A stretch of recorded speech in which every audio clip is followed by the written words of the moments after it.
Today, everybody's talking about virtual reality. But I think, frankly, that virtual reality is a rather miserable idea. It simply means let us reproduce in an artificial digital medium our experience of reality. I think that a much more interesting notion, crucial to understand what goes on today, is the opposite. Not virtual reality, but the reality of the virtual. That is to say, reality, by this I mean efficacy, effectiveness, real effects produced, generated by something which does not yet fully exist, which is not yet fully actual. In what sense can we talk about this? Oh, in many, maybe even too many senses. At least in 3 senses. If we take as the starting point the well-known Lacanian triad of imaginary, symbolic, and real.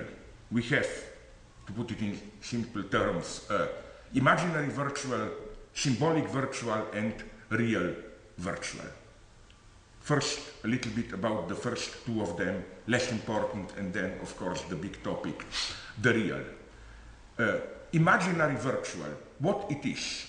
Isn't it clear if we look at our most common daily experience of ourselves and of others, that how when we deal with another person, phenomenologically, that is to say the way we immediately experience them, we erase, abstract from the image of the other person, our partner,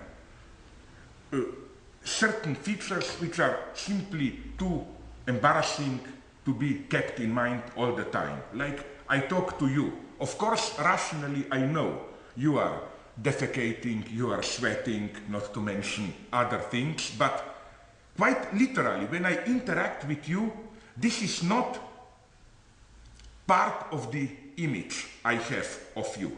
So when I deal with you, I'm basically not dealing with the real you. I'm dealing with the virtual image of you. And this image has reality, in the sense that it nonetheless structures the way I am dealing with you. And again, this idealization is crucial.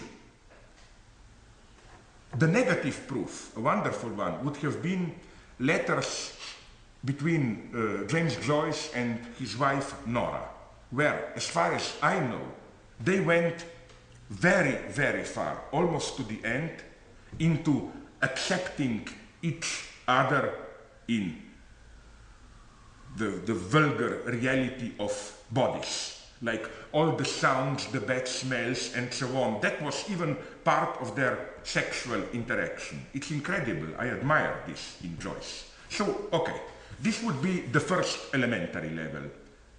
Imaginary virtual, in the sense of the virtual image which determines how we interact with other people. Virtual image in the sense of, although we interact with real people, we erase, we behave as if whole strata of the other person are not there. Second level, already a more complex one, symbolic virtual. Oh, it's elementary. Let's think about an experience known well to all of us of experiencing authority. Let us say paternal authority. Isn't it clear that this authority, in order to be operative, in order to be experienced precisely, that's the nice paradox, in order to be experienced as actual, effective authority, it has to remain virtual. Virtual in the sense of a threat. If authority is enacted too directly, it is paradoxically experienced as a sign of impotence. Concretely, father who truly is an authority doesn't have to beat you or to shout at you and so on. It's just this look, a threatening look, and you obey. If your father loses his nerves and slaps you, starts to shout and so on, it can be physically painful, but let's admit it, there is always an aspect of something ridiculous, impotent. There is something of of a furious outburst of a puppet, of a clown in it. Again, this is then one clear example of how symbolic authority, in order to be operative, that's the paradox I want to emphasize, has to remain virtual. So it's not just it is actual already as virtual. No, it's actual only as virtual if it's fully actualized as a realized threat. Father beats you, shouts at you. It's self-destructive. It undermines itself as authority. Another example of how the virtual dimension is operative at the symbolic level would have been beliefs. Are we aware to what extent our beliefs today are virtual? By virtual, I mean, in this case, attributed to others, presupposed. They don't actually exist, they are virtual in the sense that nobody really has to believe. We only have to presuppose another person to believe. Elementary example, which I'm almost embarrassed to mention. If you are a father, a mother, small children, Christmas. Of course, if somebody asks you, do you really believe in Santa Claus Christmas? You would say, no, I just pretend because of the children, it's not to disappoint them. But then we know how the game goes on and on. If you ask the children, they say, no, we just play that we are naive, not to disappoint our parents and to make it sure that we get the presents and so on and so on. But it's not only with children, it's even with our political life, I'm tempted to claim. Now in our so-called, wrongly so-called, I claim, because we believe more than ever, in our so-called cynical era, for example, I don't think anyone believes in democracy, but nonetheless we want to maintain appearances. That is to say, there is some purely virtual entity whom we do not want to disappoint, who has to be kept innocent, ignorant, because of whom we have to pretend. So the paradox is that although nobody effectively believes, it is enough that everybody presupposes someone else to believe, and the belief is actual. It structures reality. It functions. Again, the paradox is here then similar as the one of authority. It's not only that a belief which is a virtual belief, not belief of an actual person, but always attributed to other, let's call it along Lacanian lines, the subject supposed to believe. It's not only that a belief already as virtual, as merely presupposed, already is actual.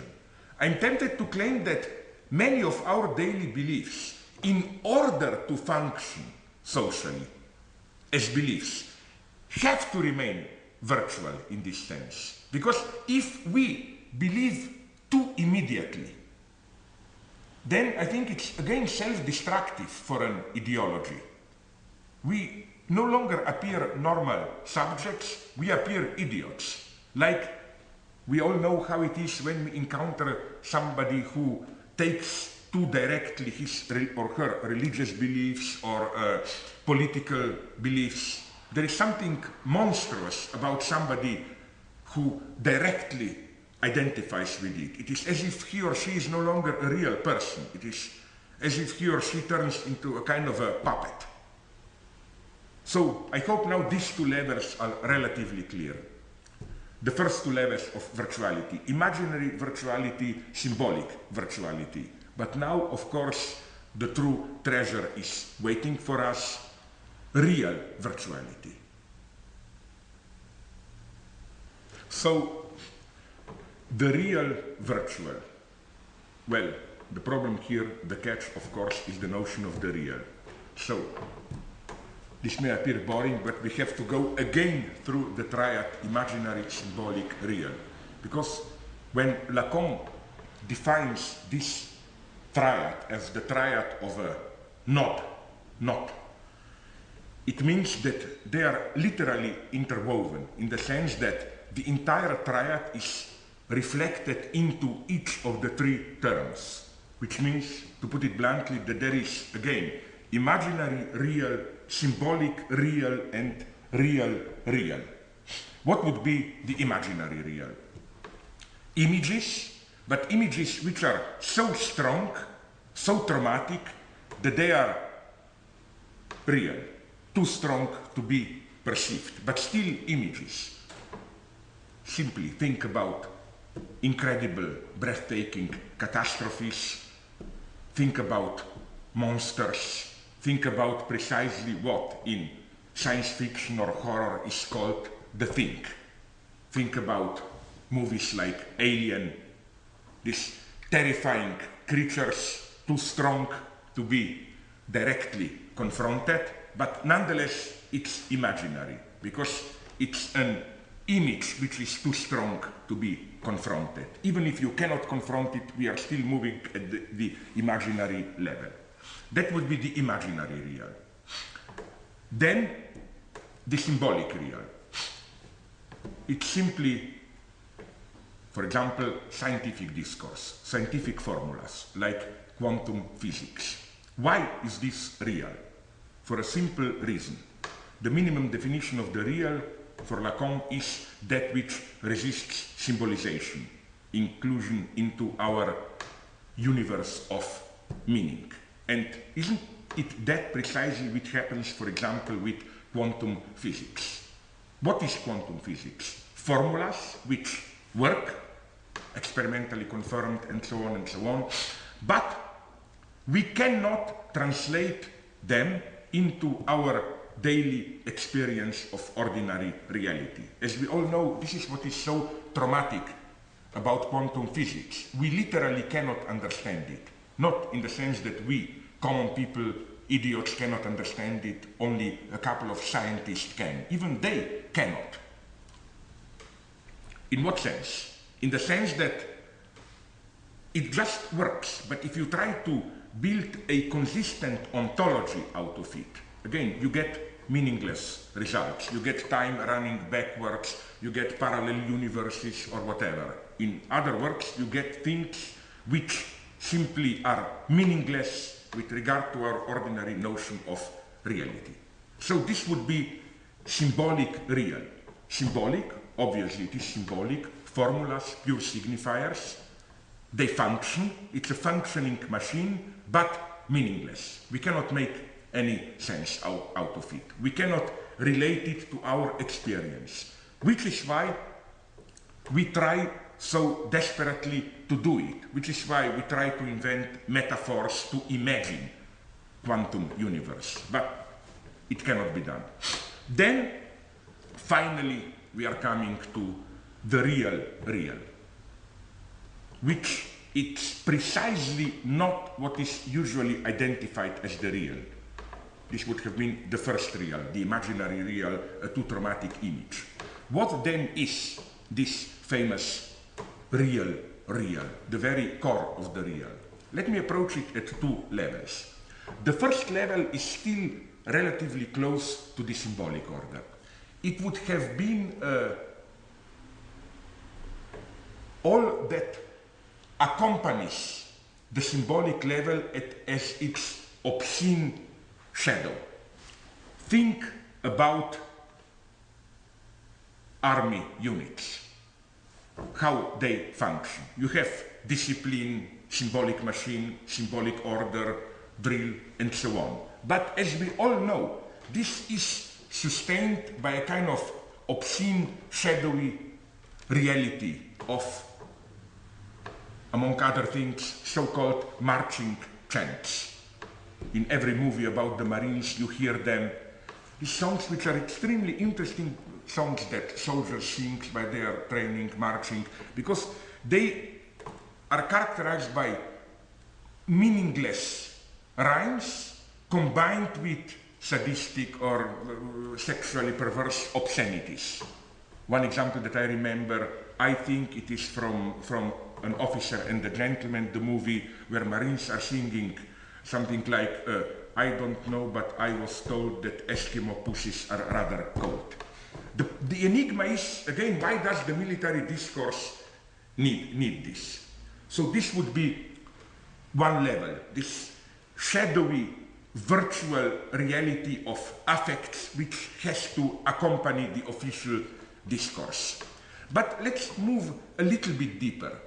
Let's think about, well, one of the great achievements of Western civilization, a movie like The Sound of Music.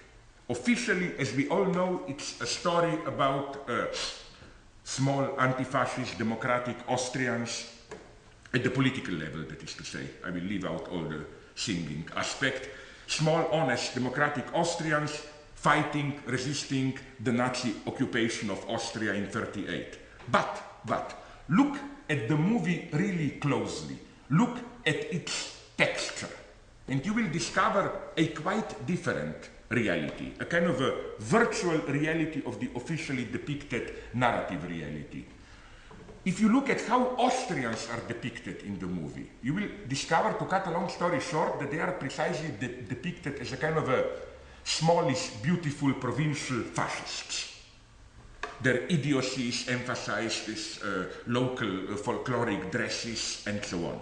They are presented directly as anti-intellectual, rooted in narrow life world and so on. Now, look at how the occupying, invading Nazis are presented. They are not mostly soldiers, but managers, bureaucrats, exquisitely dressed, with short mustaches, smoking expensive cigarettes and so on. In other words, almost a caricature of cosmopolitan, decadent, corrupted Jew. So that's my point. At the level of simple narrative reality, we get one message: democratic resistance to Nazism.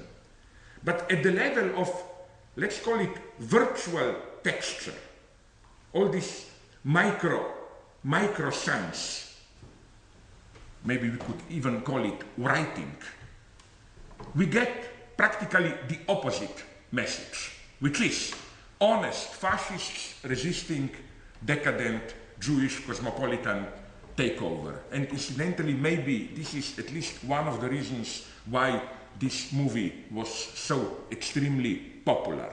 While officially agreeing with our democratic ideology, it at the same time addresses our secret fascist dreams. But let's take a more serious example. Robert Altman's masterpiece, Shortcuts. Again, at the narrative level, we get a simple story, or rather 9, 10 stories, parallel stories, depicting desperate everyday life of Los Angeles, LA middle classes. It's a portrait of today's alienation, solitude, and so on. But again, the very texture of the film, I claim, is a much more optimistic one. It's a kind of celebration of this magic of contingent encounters generating unexpected effects of meaning. So I think that in a similar way to how we should read Sound of Music, it is wrong to read Shortcuts simply as kind of a social critical piece. There is another much more optimistic, life-asserting even level. So, to provide the formula of this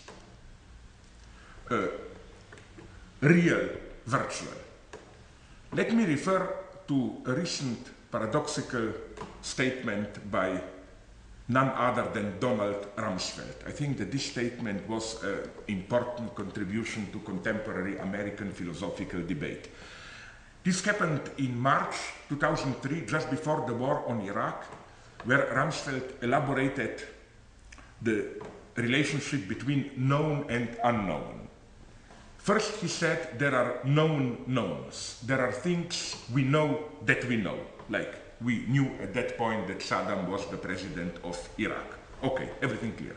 Then he went on, there are known unknowns. There are things that we know that we don't know. The idea was, for example, we know that we don't know how many weapons of mass destruction Saddam has. Okay, now we know he had none. Doesn't matter. At that point, it appeared like this. Then there is the unknown unknown. Things we don't know that we don't know. Things which are so foreign, so unimaginable that we even don't know that we don't know.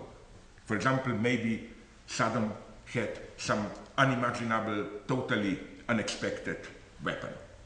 And here, unfortunately, Rumsfeld stopped, because I think he should have gone on, making the next step to the fourth category, fourth variation which is missing, which is not the known unknowns, but the unknown knowns.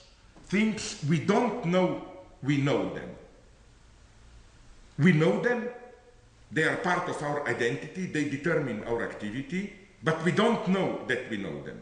This is what in psychoanalysis, of course, is called unconscious. Unconscious fantasies, unconscious prejudices, and so on and so on. And I think that this level is crucial. To refer to previous two examples from movies, in The Sound of Music, what we directly know is that it's a movie about anti-fascist resistance of modest, honest Austrians. What we don't know that we know is that it's also the opposite. That it's the movie about fascists resisting the Jewish takeover.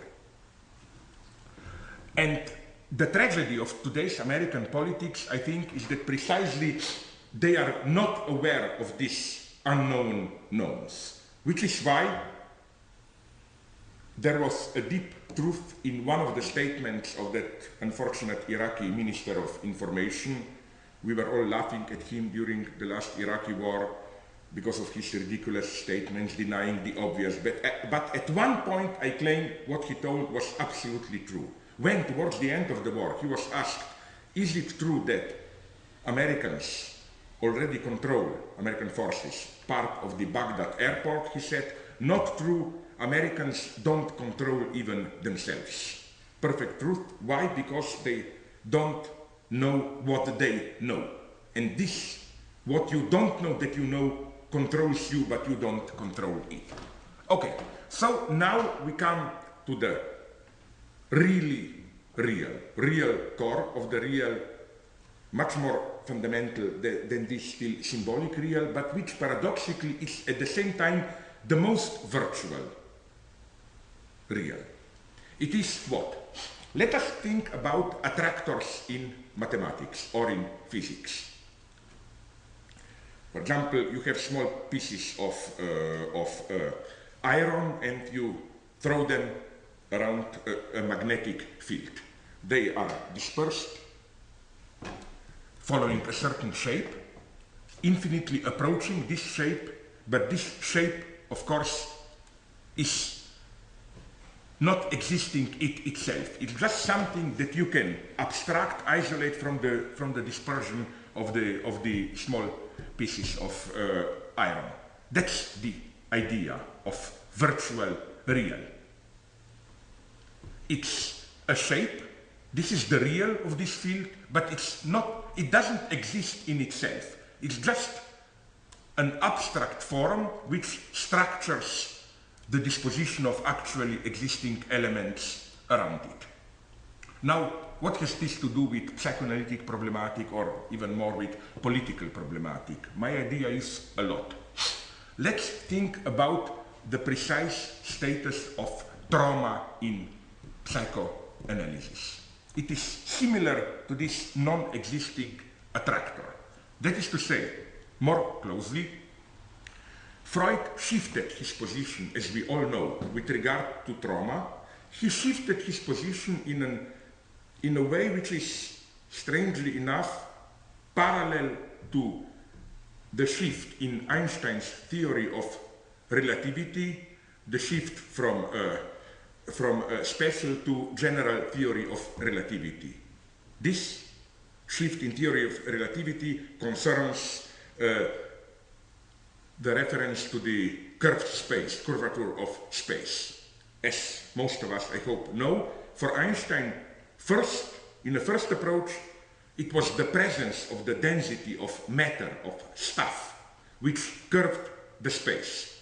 Space was originally perceived as empty space, abstractly was symmetrical, non-curved, then the presence of stuff curves it.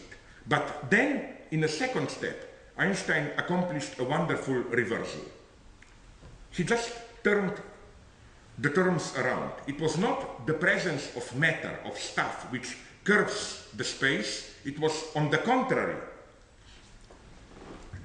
the curvature of the space which was primordial. And what we perceive as matter is just a kind of a reified, fetishist misperception of a purely formal curvature of the space. And I claim it's exactly like this in the psychoanalytic notion of trauma. In the first approach, Freud imagined trauma as some kind of dense, raw presence of some real which brutally intrudes into our symbolic space and curves it. Quite literally. Let's imagine that I have my well-balanced symbolic space, then something traumatic happens to me. I'm raped, I witness a terrifying event, I'm tortured, whatever. And because of the traumatic impact of this event, my symbolic space gets curved. Some things can no longer be symbolized. The function of those symbols has to be taken over with other symbols. There is a kind of imbalance. There is a gap in my symbolic space. This would be the first approach. But then Freud noticed some strange things. What things? Let's recall his best-known analysis of Wolfman. The traumatic scene there, of course, is the small child, Wolfman, witnessing the parental coitus a tergo. But let's look at it in a much more precise way. What effectively happens there? It's not that this was simply a trauma. As a small 1.5-year-old child, Wolfman did not find anything traumatic in this scene. He just perceived it and stored it. It was 3-4 years later when Wolfman started to develop his theories, infantile theories of sexuality, and because he was not able to account for sexuality, in other words, because the symbolic space of his sexual theories was curved, it is only at this point that he resuscitated the traumatic scene. So, I think in clear parallel to Einstein, we can see how here it's the other way around. The primordial fact is not some brutal intrusion of the real, of a traumatic real. The primordial fact, and also the primordial real, is a purely formal imbalance. The symbolic space is curved, it's cut across by an antagonism, imbalanced, and so on. And to account for this, you need a reference to some real, which is, of course, the real in the sense of the traumatic appearance. It's a lure here, a trap. So what does this notion of the virtual real as trauma as virtual, what does this notion mean for politics? Can this serve us in order to analyze political ideological phenomena? Of course. Let's just recall how anti-Semitism functions. In its fascist version, anti-Semitism, or rather the figure of the Jew, the Jewish plot, is precisely an external trauma which brutally intrudes, disturbing social balance, curving, as it were, the social space. Society was supposed to be harmonious, balanced, then Jews intervened, distorted its, as it were, natural order.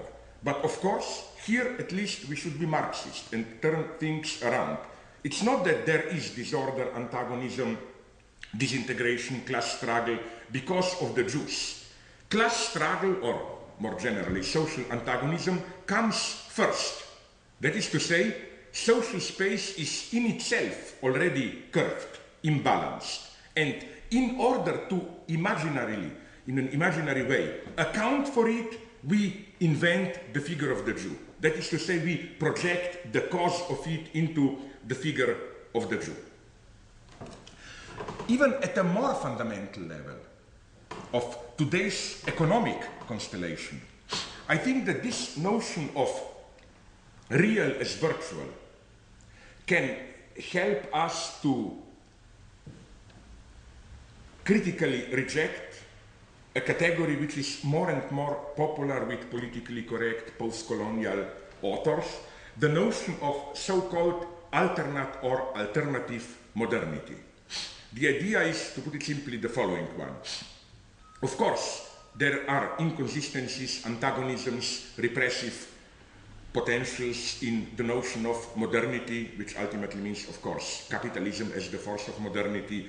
But, so the story goes, these antagonistic, repressive elements are not part of the very concept of modernity, but are only limited to the Anglo-Saxon, West European model of modernization. Why then should there not be other alternate modernities where you can have modernization but without these alienating effects which characterize Western European process of modernization, without socially disruptive processes, without alienation, without exploitation, without ecological catastrophes, and so on and so on. And then, of course, it's free for grab. Anybody can have his or their own modernity. You can say we can have then Latin American modernity as alternate modernity, we can have African modernity, we can have Asian modernity, whatever. So what is the problem with this approach, which is basically an approach of historicist nominalism? Because the underlying logic is that infamous pseudo-deconstructionist logic of there is no modernity as such. There are only particular modernities, like West European, African, Latin American, and so on and so on. Of course, this is true. The problem is elsewhere. The problem is that through this nominalist reduction, again, by claiming that only particular modernities effectively exist, the site of antagonism is reduced to only one particular modernity. It is no longer modernity as such, which is characterized by antagonism imbalance. Imbalance is dismissed as just pertaining to a certain species of, particular species of modernity. And what is problematic with this? Well, to put it very simply, did we not have already in the early 20th century, in the first part of the 20th century, one big, well-known project of alternate modernity? It was called fascism. Fascism was precisely the first big attempt to build an alternate modernity. That is to say, to have the process of modernization, industrial development, and so on, but without paying the price of alienation, social disintegration, and so on and so on. What should we then oppose to this model? We should oppose to it the idea that some antagonism, we can call it by different names. Marxists would have called it, traditional Marxists would have called it class struggle. Frankfurt School would have called it dialectic of enlightenment. But the idea being that there is some antagonistic potential in the very project of capitalist modernity. That is to say that all these phenomena that we deplore, wars, violences, concentration camps, new fundamentalism, you name it, that all this is not simply a regression, or as Habermas would have put it, a sign of modernity as an unfinished project, but is part of the very project of modernity. This is what gets lost. Which is why I think that although it wants to be historicist, critical, this idea of reducing the antagonistic aspects of modernity to just one particular form of modernity is deeply ideological, because it saves unblemished the general notion of modernization. What we should insist on is, on the contrary, as I've just said, that there is an antagonism inherent to the very universal notion of modernity. And now I'm coming to my point, so that the particular species of modernity are not just examples or exemplifications of their universal genius, of their universal notion, but they are in a way reactions to it. They fight it. Modernity as a universal notion, names a certain deadlock, a certain antagonism, and particular really existing forms of modernity are attempts to resolve this deadlock, to solve the problem. Liberal capitalism, as one form of modernity, wants to solve the deadlock of modernity in a certain way through market freedoms and so on. Fascist modernization in a different way. Latin American modernization in a different way. So what's properly dialectical here? It's again this very reversal of the usual constellation. It's not that struggle is at the level of the particular content, while universal is just some kind of neutral, empty container. So that universal means some encompassing global notion, and then within this notion particular forms struggle, like fascist modernization against liberal modernization and so on and so on. No, the site of the struggle is universal antagonism itself, and all particular actually existing modernisms are attempts to cover up, resolve this problem. So again, we should remember this, that the site of antagonism is universality. What has this to do with virtual as real? Precisely this site of universality as the site of antagonism is virtual. In what sense? In the sense that there is no universal modernization. It's just a certain virtual constellation of a certain antagonism. All that exists, nominalists are here right, all that effectively exists are just particular forms of modernization. There is no modernity as such. There only is Anglo-Saxon, Latin American, African, and so on, fascist modernity. But in order to grasp the very dynamic of these particular forms, one has to refer them to their absent cause, to the big antagonism to which they react. So again, this would have been another example of how the notion of virtual as real is operative, of how it is a necessary notion if we are to grasp the concrete social dynamic, especially of today's global capitalism.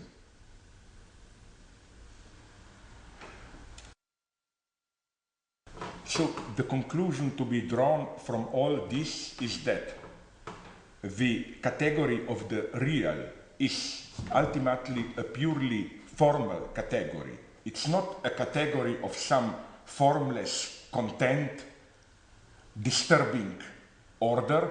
It's a pure structural gap. It's an entirely non-substantial category. It's, if we may put it in these terms, it's a difference, but a pure difference.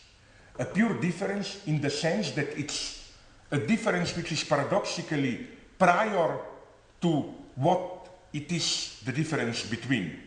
So it's not that we have two terms and there is a difference between the two terms. Paradoxically, the two positive terms appear afterwards as attempts to dominate, cover up the tension and so on of this difference. Again, how can this be? Another simple example, just to illustrate this logic, the political distinction, I know it's half forgotten today, nobody wants to hear about it, but nonetheless, the distinction between left and right.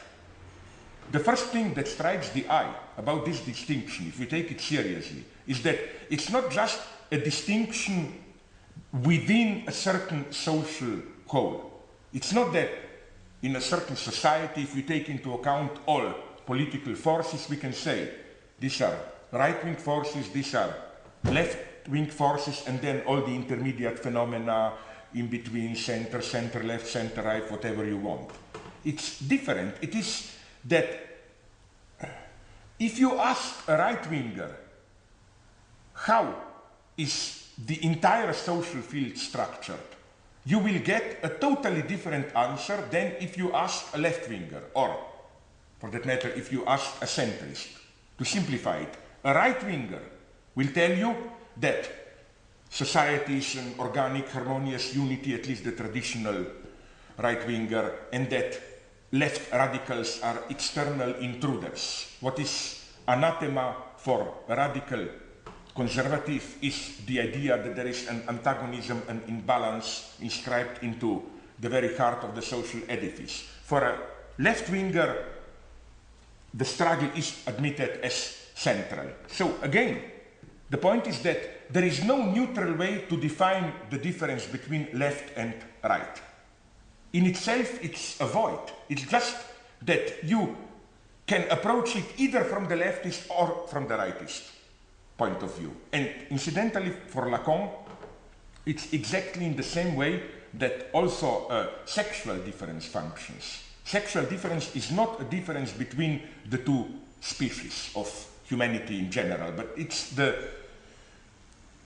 within, from the male perspective, sexual difference itself appears in a different way than from the feminine perspective. So again, difference paradoxically comes first.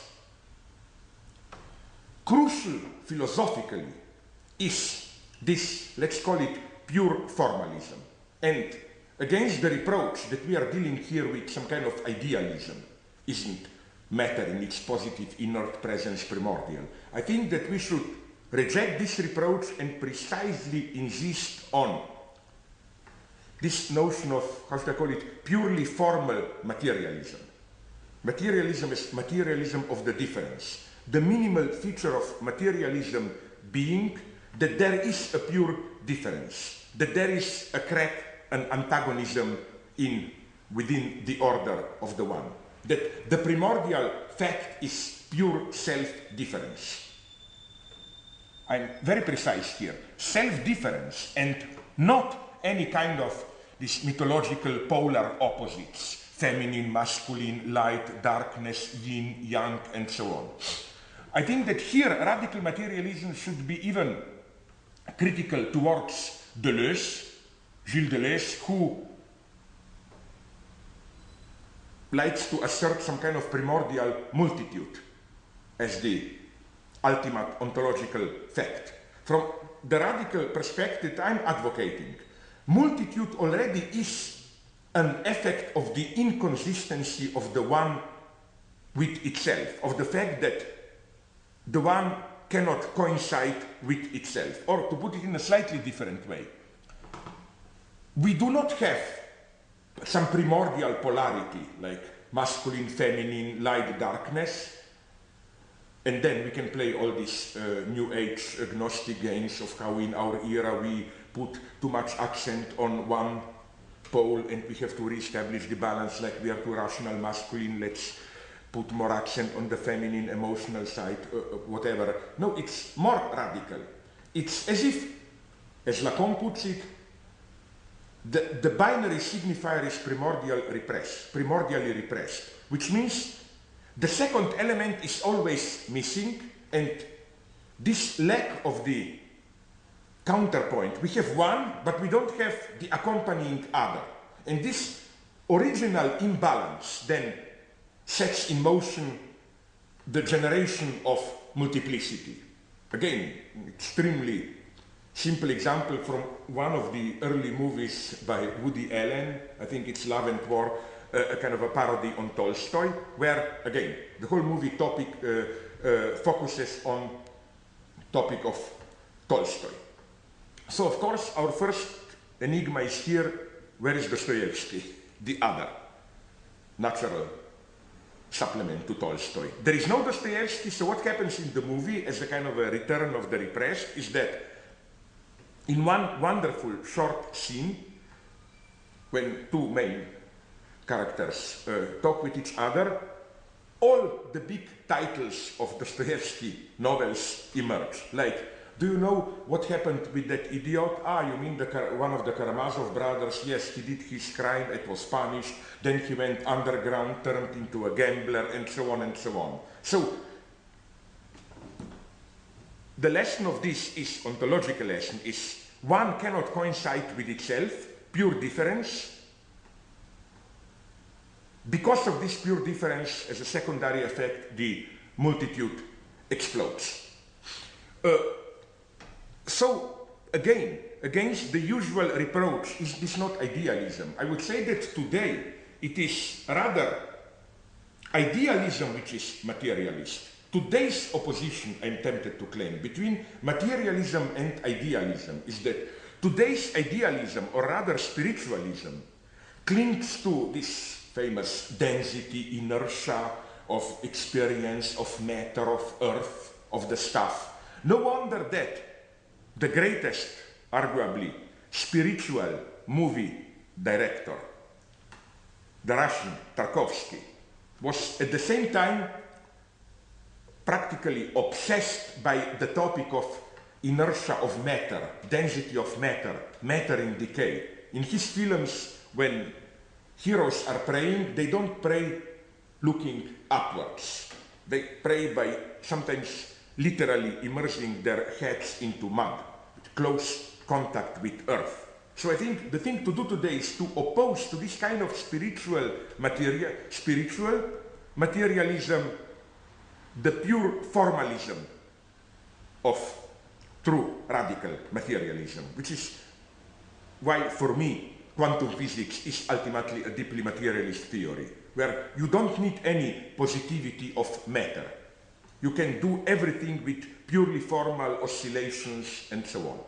So again, back to this central insight that difference comes first. Difference, how to think a difference which is prior to the elements it is the difference of. Immanuel Kant, in his in his early writings, introduces here a crucial distinction, a very strange but clear distinction, a distinction between negative judgment and indefinite judgment. That is to say, as Kant puts it, it is not the same thing to say you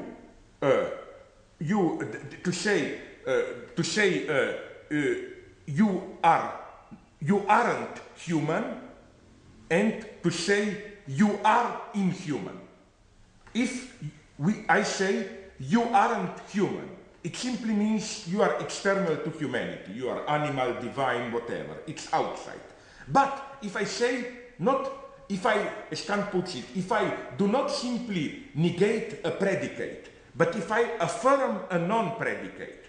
So again, if I don't say simply you aren't human, but if I say you are inhuman, it means non-humanity, an excess over humanity, but an excess which is inherent to humanity itself.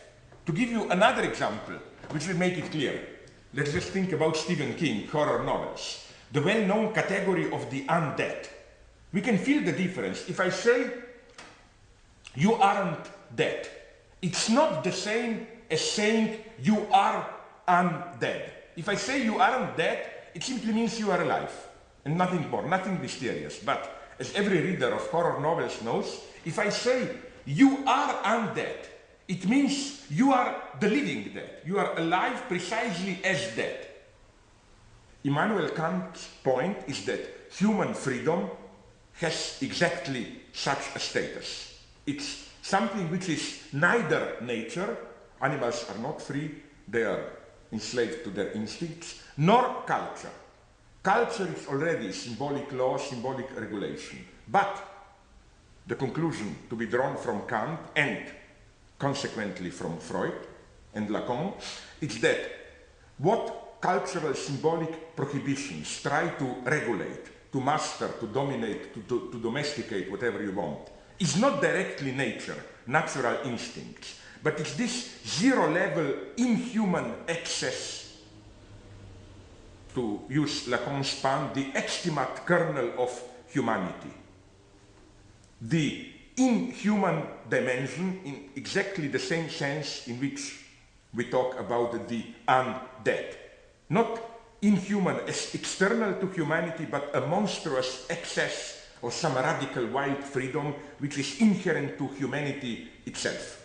Again, we have this paradox that the difference between nature and culture is a level of its own, is neither nature nor culture. It's some kind of crazy excess. So what would then a politics of pure difference be? Well, first, per negationem, what it would not be. It would definitely not be what emerges today more and more as the ultimate horizon of the political, the so-called identity politics, or more broadly, the politics of recognizing the differences, of tolerating differences. What is for me problematic in this multiculturalist, tolerant politics and so on, it's not just the vulgar fact that they effectively, even if they deny it, neglect economic struggle. It's the very logic of the struggle, the logic of multiculturalist struggle, of anti-racist struggle, of sexist struggle, struggle against sexism, is again the logic of recognizing differences. For example, in anti-sexist struggle, the goal, of course, is not, even for radical feminists, I don't know, to kill, to annihilate men. It's to establish an open field within which both sexes, all different sexual positions, sexual identities, cultural identities inclusive, will be allowed to thrive freely, so that one will not articulate itself at the expense of others. Again, in the anti-racist struggle, the ultimate horizon is that of opening up the space for differences. Each ethnic group, religious group, cultural group, way of life group should have the freedom to freely deploy, articulate its potentials, its position. But this conceptual field, the field of openness towards the other, of tolerating, allowing for differences as the ultimate ethical horizon, this, I claim, should not, cannot be our ultimate horizon. Because we can immediately see that, to use the simplified example, class struggle. My God, the ultimate goal of the class struggle is not for proletarians to allow the bourgeois and bourgeois to allow proletarians to freely deploy their own potentials and so on and so on. It's an antagonistic struggle. The goal is not to let the multitude be, the goal is to annihilate the enemy. It's a totally different logic. It's the logic of animosity. It's the logic of antagonistic struggle, which also involves a totally different notion of universality. The notion of universality here is no longer universality as the encompassing medium container of the plurality of positions, sexual positions, cultural positions, whatever. No, universality is here the universality of struggle itself. There is also a central paradox to this struggling position. The position of struggle does not mean the position of a particular identity and the abandonment of the universal notion of truth. The abandonment of universal notion of truth goes very well with multiculturalist politics, where you can say everybody has the right to narrate its own version of truth, there is no global truth. No, our position should be there is universal truth. There always is one universal truth of a certain situation. But this truth is accessible only from a specific, partial, engaged in the struggle standpoint. So it's not that we arrive at the universal truth by abstracting from our particular engagement, from our particular interests, the idea being each of us has its own interests, positions, but the truth of a situation emerges when we can step, as it were, outside ourselves and look at the situation more objectively, the way it really is. No, on the contrary, we should fully assume the paradox of universal truth being accessible only through a partial engaged position. This, I think, is more precious than ever to maintain today. And this is the reason why, at the social level, I think, we should cling to the notion of collective as it was till now practiced in three forms: messianic religious collectives, revolutionary parties, and psychoanalytic communities. They both share all three of them, they share precisely this same notion of universality accessible only through an engaged, struggling, subjective position.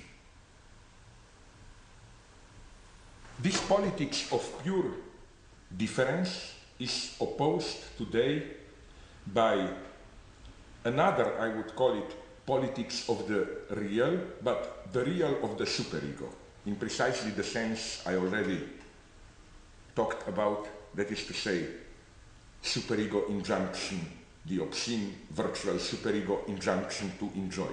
So how does this superego injunction function today in the hegemonic mode of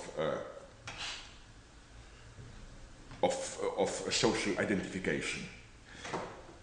To put it in extremely simplified terms, the old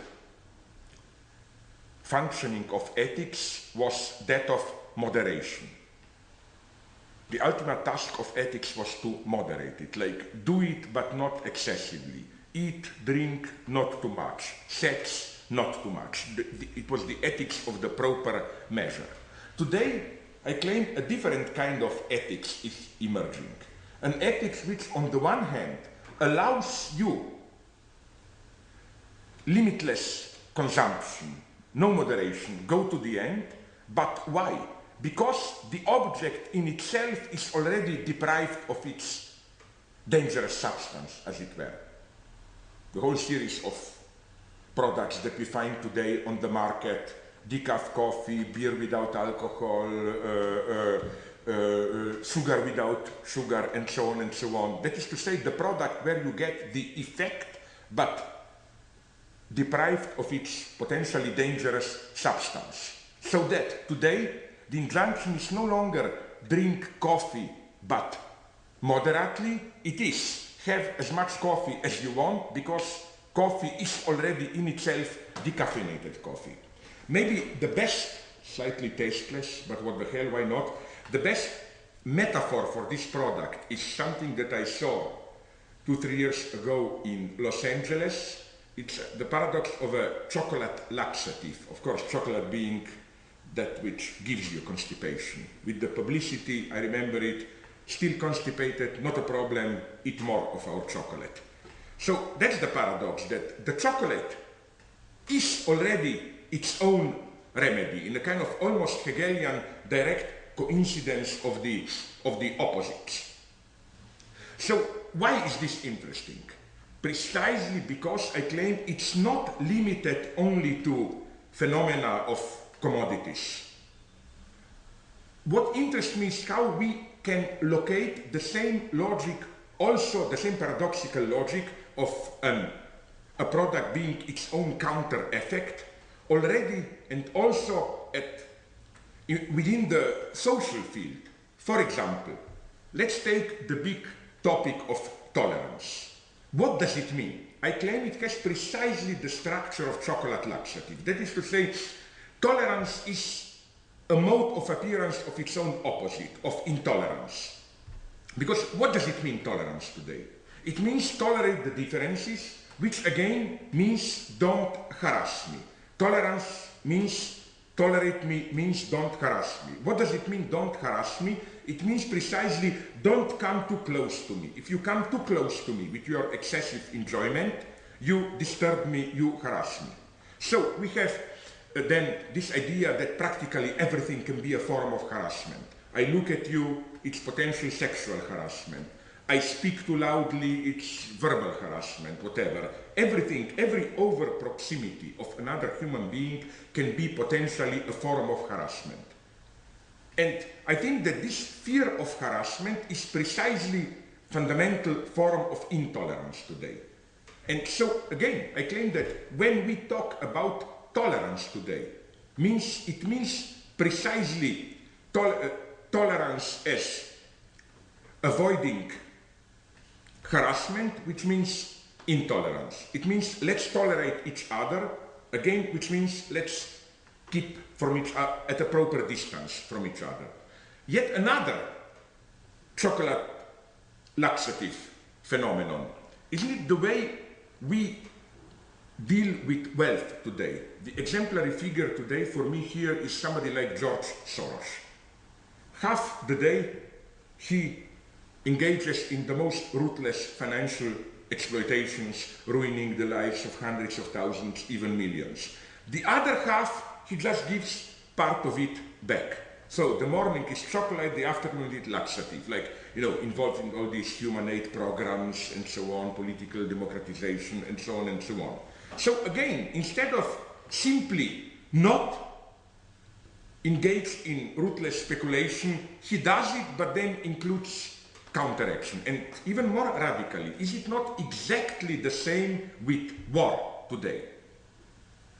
I think that Ulrich Beck, the German sociologist, was well justified in inventing the term militarist pacifism or humanitarian militarism. For what goes on today, where all the wars are declared as wars for peace. It's not only that their ultimate goal is defined as to bring peace into Iraq, to remove the threat of war, and so on and so on. It's even more radically. It is that the war operation itself resembles more and more a kind of humanitarian intervention to help the people there. If you read, for example, the recent justification of attack on Iraq, it's not so much that Iraq was attacked in order to remove the threat to the Western nation of Saddam. It was in order to help the Iraqi people, and so on and so on. No wonder then that the ultimate chocolate laxative, no wonder that the concentration camps, as George Agamben claims, the typical exemplary case of a 20th century collective, has precisely these both aspects. Again, chocolate laxative structure. The aspect of isolating the enemy, Guantanamo or whatever, and the aspect of concentrating people in order to provide them with humanitarian aid. So, what this means are two things. First, I don't think that it is justified to talk today about consumption. We live in a society of consumption and so on. On the contrary, I claim, we consume less than ever, if consuming means taking the risk, really opening yourself. Which is why, incidentally, we are so afraid of smoking. I claim it's not simply medical results and so on. What is so terrifying in smoking is somebody really consuming the smoke with all the dangers this involves. I think that the true consumers today are drug addicts, chain smokers, and so on. And they are the figures of horror today, if anything. Again, the structure is that of chocolate laxative, which is why we are all looking, even at this level, for products which would be already a kind of decaf coffee. Which is why I think marijuana is so popular, because it's kind of decaf opium, de facto, no opium without opium. You can have it, but deprived of its dangerous substance. So, to conclude this brief reflection, I would say that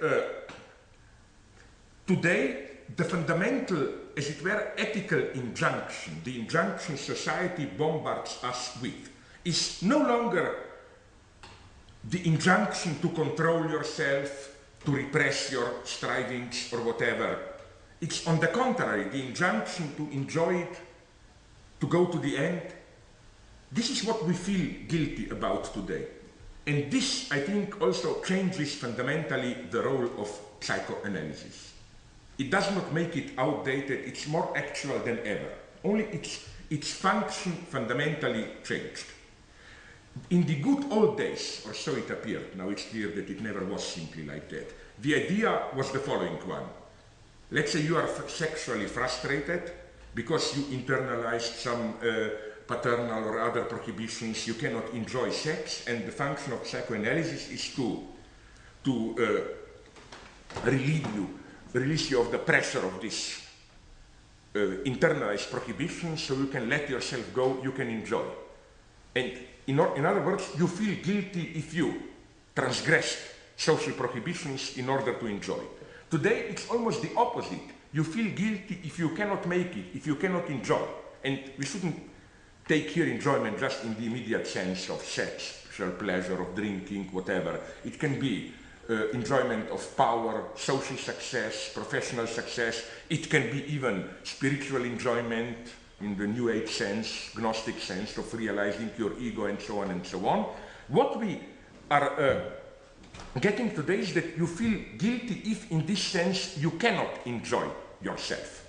So this brings us, I claim, to a double function of psychoanalysis today. A, its message is not relax, get rid of prohibitions. Its message is, as Alain Badiou put it in wonderful terms, you should learn to become a pitiless censor of yourself.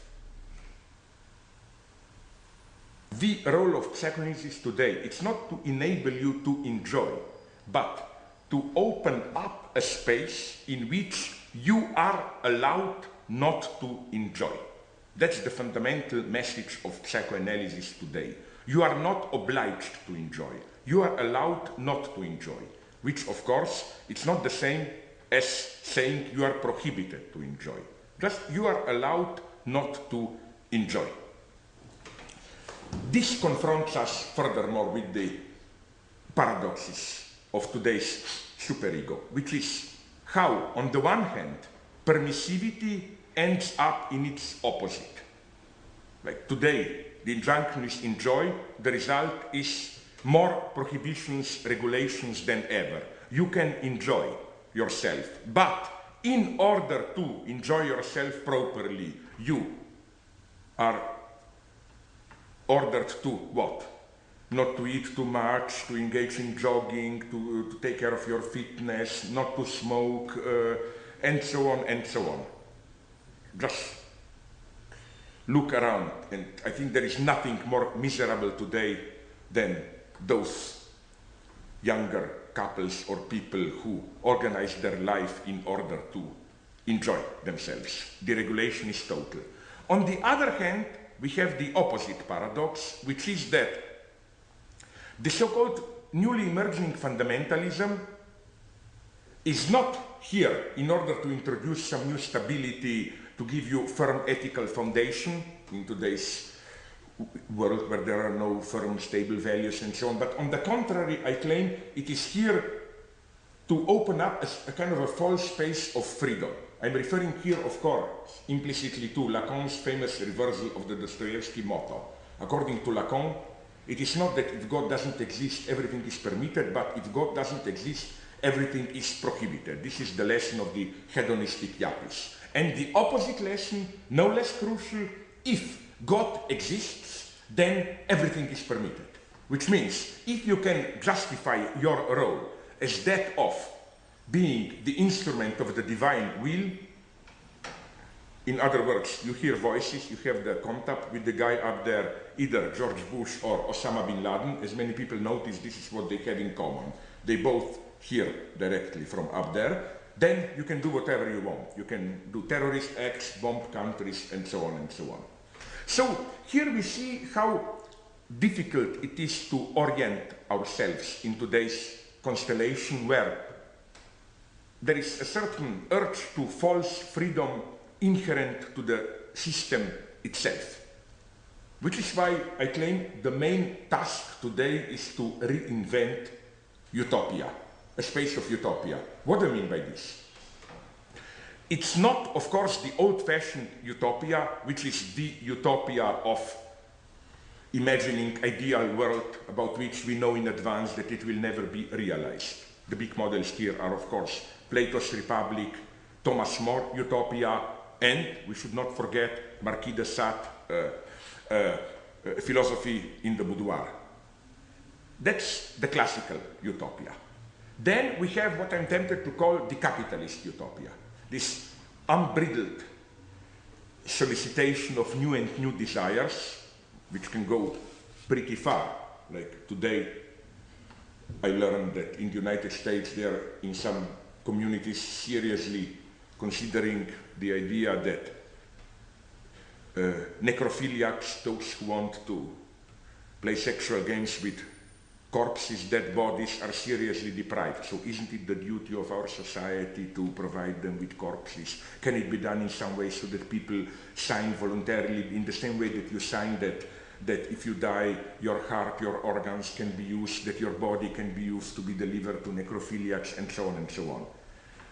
The problem here is that, radical as this may appear, there is something ridiculously benign about it, about this capitalist utopia. You can go to the end, basically nothing happens. But we have a third utopia, which is again neither this classical utopia of imagining an alternative universe, not even dreaming about really realizing it, then the capitalist utopia of ever new desires, extreme forms of satisfying your desires.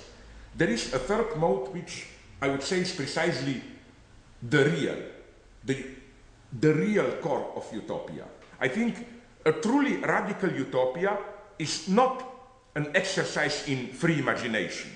Like you sit down, don't have anything wiser to do than to imagine possible ideal worlds. It's something that you do literally as out of an inner urge. You have to invent something new when you cannot do it otherwise. True utopia for me is not a matter of the future. It's something to be immediately enacted when there is no other way. Utopia in this sense simply means do what appears within the given symbolic coordinates as impossible. Take the risk, change the very coordinates. And I'm not talking here about something crazy. Even big classical, well-known, even sometimes conservative acts have this utopian dimension. Like, to take a ridiculous example, 30 years ago, remember Richard Nixon's trip to China. There was almost a utopian dimension to it. Why? Because he did what appeared as impossible. China was portrayed as the ultimate evil superpower. With Soviet Union there was the tent, not with China. That act changed the entire coordinates. It did the impossible. This is what we need more than ever today. Because ultimately, I claim, the true utopia today is not a different order. It's the idea that the existing order can function indefinitely. The true utopia, I claim, was not communism which disintegrated in 1989. It was the utopia of the 90s, the idea elaborated among others by Francis Fukuyama that we discovered the final social form, liberal capitalist democracy, that we cannot go further. That is just a question of making it a little bit more tolerant, spread it all around the world, but that we have the formula. And I think that if there is a symbolic meaning to September 11th, is that the time of that utopia is over. The real of history is back. Which is why today the urge is not to be terrorized by the so-called post-political politics, which tells us ideological times are over, all you can do is just to play the realistic game of accepting the trends and so on and so on. We should dare to enact the impossible. We should rediscover how to not imagine but enact utopia. The point is not again about planning utopias. The point is about practicing them. And I think this is not a question of should we do it or should we simply persist in the existing order. It's much more radical. It's a matter for survival. The future will be utopian or there will be none.